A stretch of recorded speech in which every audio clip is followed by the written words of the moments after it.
दोस्तों, आए दिन हम ब्रह्म राक्षस के बारे में सुनते आ रहे हैं। आपके मन में भी यह सवाल जरूर आया होगा कि आखिर ब्रह्म राक्षस होते क्या है? अगर ब्रह्म राक्षस होते हैं तो वो कहाँ रहते हैं? तो आइए जानते हैं आखिर क्या होते हैं ब्रह्म राक्षस। जाने हमारे इस वीडियो द्वारा, इसलिए यह वीडियो अंत तक दिखना ना भूले। ब्रह्म राक्षस शब्द की उत्पत्ति दो शब्दों को मिलाकर हुई है। पहला शब्द ब्राह्मण है, जो हिंदू जाति व्यवस्था में सबसे उच्च स्थान पर माना जाता है। वही दूसरा शब्द राक्षस है, जो नकारात्मक शक्तियों से बने हुए दैत्य या दानव होते हैं। इस तरह से ब्रह्म राक्षस का अर्थ है ब्राह्मण का दानव। अगर कोई ब्राह्मण जिसे भगवान के करीबी माना जाता है, जिन्हें दूसरों को शिक्षा और विद्या देने का कार्य खुद ब्रह्मा ने सौंपा हो, वो ही अपना कार्य सही से न करे बल्कि दी गई शक्तियों का गलत इस्तेमाल करे, तो वो बन जाता है ब्रह्मा राक्षस। कौन बनते हैं ब्रह्मा राक्षस, और क्या ये पिशाच योनि के सबसे खतरनाक पिशाच है, या ये सिर्फ कहानियों में रहते हैं?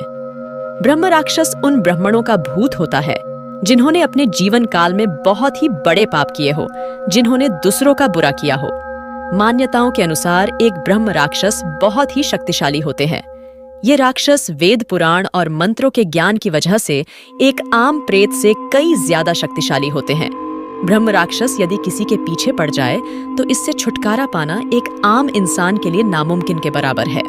लेकिन वही अगर कोई ब्रह्म राक्षस किसी इंसान से प्रसन्न हो जाए तो वह उस इंसान के जीवन में धन की बौछार कर देते हैं और उन्हें एक देवता की तरह वरदान भी देते हैं। इसलिए कई सारी जगहों पर, खास तौर पर केवल ब्रह्म राक्षस के लिए बनाए हुए मंदिर भी है, जहां उनकी मूर्तियां रखी गई हैं और लोग दूर दूर से आकर उनकी पूजा करते हैं और उन्हें प्रसन्न करने की कोशिश करते हैं, ताकि ब्रह्म राक्षस उनसे प्रसन्न होकर उनकी सारी इच्छाएं पूरी कर दे। हिंदू धर्म के अनुसार एक मनुष्य के मरने के बाद उसका विभाजन उसके कर्म के अनुसार होता है। भूत प्रेत, पिशाच, ब्रह्म राक्षस, बेताल और क्षेत्रपाल इन सभी भागों में विभाजित होते हैं। फिर इन सभी के उपभाग भी होते हैं। अगर हम पुराणों की माने तो प्रेत 18 प्रकार के होते हैं। इसमें से भूत पहले क्रम में होते हैं, यानी जब किसी व्यक्ति की मृत्यु होती है तो सबसे पहले वह भूत बनता है। इसी क्रम में आगे बढ़ने पर ब्रह्म राक्षस बनते हैं। वे अपने पिछले जन्म की यादों के साथ साथ वेद और पुराणों का ज्ञान अपनी यादों में सहेज कर रखते हैं। अगर देखा जाए तो इनका आधा हिस्सा ब्रह्म यानी देव होता है और आधा हिस्सा दैत्य यानी दानव का होता है।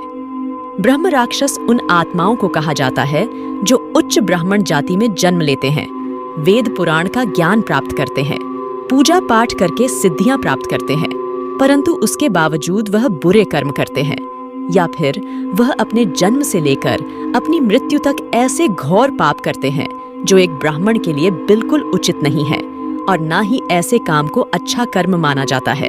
या फिर वे लोग जो अपनी ज्ञान और प्रतिभा का प्रयोग समाज कल्याण के बजाय अपनी निजी स्वार्थ या गलत कामों के लिए करते हैं। ऐसे लोग ही मरने के बाद अपने ज्ञान और प्रतिभा के कारण ब्रह्म राक्षस बनकर अपनी सजा भुगतते हैं। तब ऐसा व्यक्ति ब्रह्म राक्षस बनता है।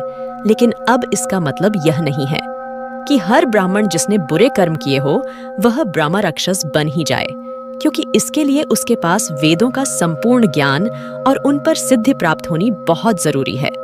जिस प्रकार रावण को वेदों और वेदांग का ज्ञान होने के साथ साथ उसे कई विधाओं में सिद्धि प्राप्त थी, यहाँ तक कि उसने अपने तप से भगवान शिव के कैलाश पर्वत को हिला के रख दिया था और अपनी शक्तियों से बहुत बुरे कर्म करे। इसी प्रकार की ब्राह्मण की आत्माएं आगे जाकर ब्रह्म राक्षस बनती है। ब्रह्म राक्षस का उल्लेखन भागवत गीता में भी दिया गया है। भगवत गीता महात्म्य के चैप्टर 6.182 में ब्रह्म राक्षसों का जिक्र है। वहीं शिव पुराण में भी ब्रह्म राक्षस का जिक्र किया गया है। अब आपको बताते हैं कि किन लोगों को ब्रह्म राक्षस सताते हैं। अगर कोई व्यक्ति पीपल के पेड़ को काट देता है तो उस व्यक्ति को ब्रह्म राक्षस सताना शुरू कर देते हैं, क्योंकि ऐसा माना जाता है कि ब्रह्म राक्षस अक्सर ज्यादातर पीपल के पेड़ों में ही निवास करते हैं। इसके अलावा कई बार लोगों को अचानक ही जमीन में गाड़ा हुआ खजाना मिल जाता है।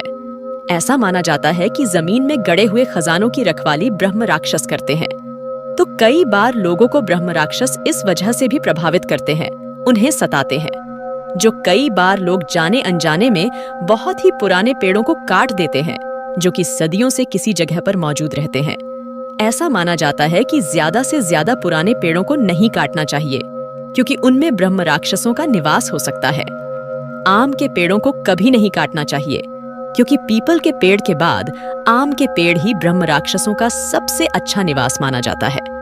अगर कोई व्यक्ति ऐसे पेड़ों को काटता या कटवाता है, तो फिर उसे ब्रह्म राक्षस का प्रकोप सहना पड़ सकता है। बहुत से तंत्र विद्या में माहिर तांत्रिक और अघोरी दूसरे लोगों के कहने पर या फिर खुद के किसी निजी स्वार्थ के तौर पर अपनी तंत्र विद्या का इस्तेमाल करके ब्रह्म राक्षस को आपके घर में प्रवेश करवा सकता है या फिर किसी खास व्यक्ति पर उसका प्रभाव डालने के लिए भेज सकता है। दोस्तों, इसी तरह की इंटरेस्टिंग वीडियोस देखने के लिए हमारे YouTube चैनल ग्लोबल थिंक को सब्सक्राइब जरूर करें और हाँ, बेल बटन को दबाना ना भूलें, ताकि आपको आने वाली वीडियो की जानकारी मिल सके। वीडियो देखने के लिए थैंक यू सो मच।